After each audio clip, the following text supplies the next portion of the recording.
question about, you just came, you were previously in Moscow, and I think a lot of Americans are cut off now. They've censored RT, and in England, they pulled their license arbitrarily. And as you know, an RT journalist, Brian McDonald, was sanctioned. So he's Irish, and that means he can't travel in the EU, and all his assets were seized simply because he worked for RT.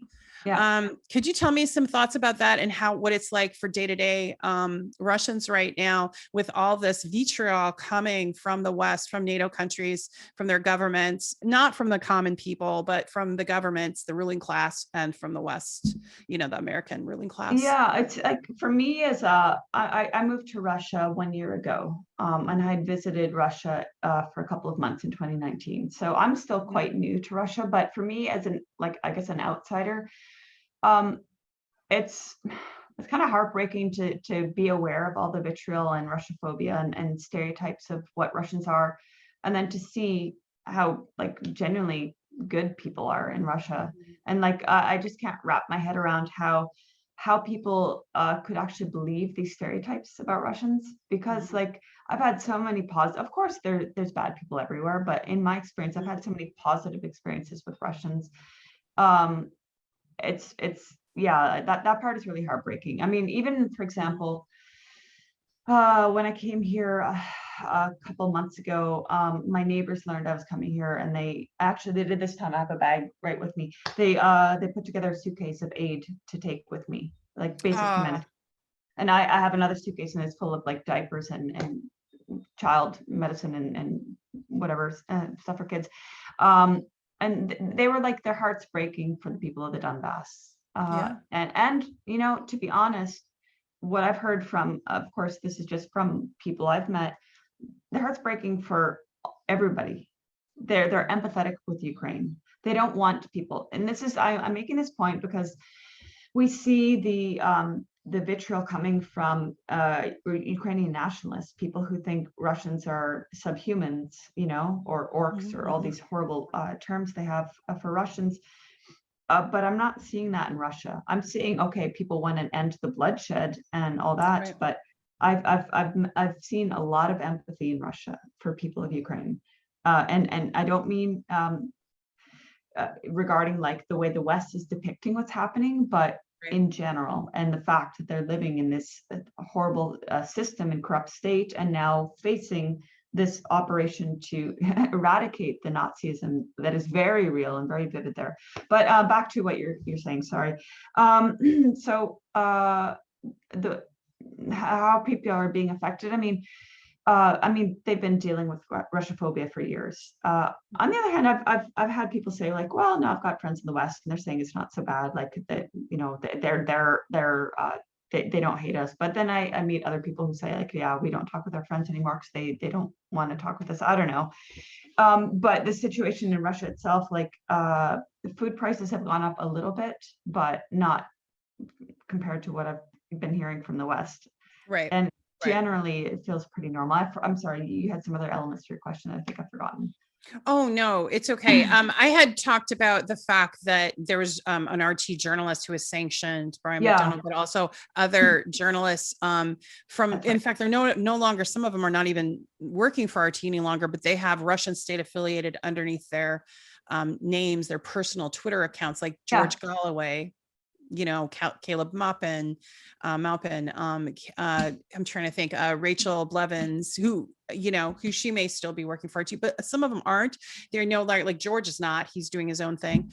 And also he had 4 decades of being, as well-known, political figure and so on and so forth. So what is your thought on that, on journalists just being targeted this way? Well, like I said earlier, when I was mentioning the Canadian state-funded CBC, they don't have Canadian state funded under their Twitter handle, and none of these organizations do, but they should very much should, because actually now I know I write op-eds for RT, which I've done since 2013, but I always RT has allowed me to write what I want and what I think, and as we just discussed earlier, Tara, I could not do that for any Canadian media. I would be censored like crazy, and it's pretty crazy that RT gets, or Russian media, not just RT, but Sputnik and Russian media, get all the heat and get all the labels. But in my opinion, I mean, I don't agree fully with everything any media publishes, but they're more honest than Western media in what's going on here, and yet they're targeted with this label. And then it's absolutely ridiculous that independent or individual journalists within that are affiliated with RT are targeted with the label, especially if they've discontinued their work with RT. But even if they are still working with RT or Sputnik or whatever media, it's absolutely like, what would America do if journalists for the New York Times were targeted? Because Right. I mean, my God, that is one of the most ridiculous and absurd conveyors of propaganda in the New York Times, or the BBC, or the Guardian. The Guardian is among the worst. Now imagine all the individual journalists that write for the Guardian in any capacity, food blogger, whatever, are sanctioned. You know, then they would say, like, they would raise the alarm. So it's another example of Western double standards and hypocrisy. Everything they can apply any sort of sanctimonious standard to Syria, to Russia, to any targeted nation, and it's fine for them. But of course, it would be unacceptable.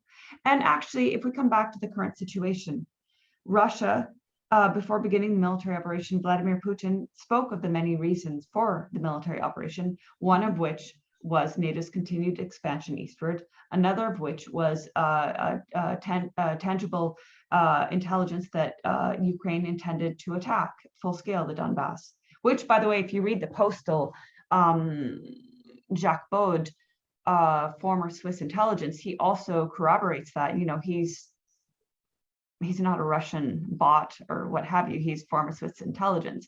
And he also corroborates the fact that there was reasonable intelligence that Ukraine intended to attack. But anyway, the point being, in terms of double standards, what would America have done if Russia or any other country was encroaching on America and surrounding America and putting military bases in Mexico or Canada or wherever? You know, it's like it's always this consistent double standards. America is occupying land in Syria.